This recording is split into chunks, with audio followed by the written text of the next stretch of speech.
This is Jason Canigan from The Closing Engine. Welcome back as we continue our discussion about getting good at the basics, returning to the basics. Learning is a spiral. You keep encountering the same ideas at different levels of the spiral, okay, going up.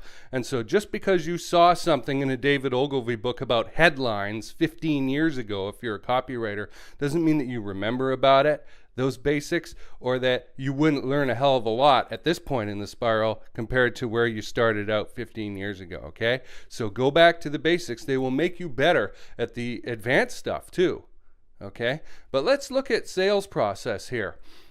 It doesn't matter if I know 42 amazing closes, if I never get there, if I don't know how to generate leads, qualify leads, and then close leads. If I can't do those three things and return to the basics and get good at them, it doesn't matter what I know at the end of the process, does it? I will never get the chance to use it. Think about putting up a Christmas tree, okay? An artificial Christmas tree, right? You take the arms, the branches, and you hook them onto the tree, and then what do? Then you put the other stuff on, right? And you've got an MO for doing that, like the balls go on first, the ornaments, or the garland goes on first, or the lights go on first, or whatever, right? But if you took a branch of that artificial tree and tried to hang the ornaments on first before you hooked it onto the stem of the tree, the trunk, what would happen? They'd fall off, right?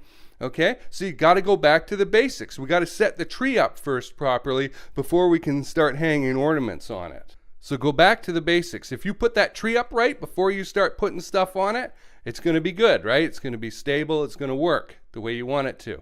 If you go back to the basics of copywriting, hey, you're going to get good at headlines. You're going to get good at the layout of the process, right? If you get good at sales training, go back to the basics of sales training. How do I encounter people and generate leads? How do I qualify them, right? It's going to make you have an easier time at the end of the process where there's the closing, right? I don't really have to close, for example, right? I set it up so that they're so pre-qualified that it's a no-brainer at the end of the process. But if I didn't go back to the basics all the time, and I watch my own sales training programs, okay, several times a year, because there's stuff I forget. I'm like, oh yeah. That thing I learned about in 2013, that's right, yeah.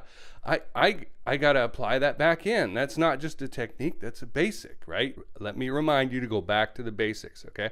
A lot of people, I think yesterday's video got kind of a ho-hum reaction, like everyone thinks they know it. Let me tell you something. If you have that reaction, no, I got it. I got the basics. No, you don't. You don't. That is the signal right there that you need to go straight back to go and begin again going around the board, okay? Because there's stuff that you have forgotten about that you need to pick up. If you think you know it all, you don't. All right? So take it from me. Go back to the basics. This is Jason Canigan from The Closing Engine. Thanks for watching.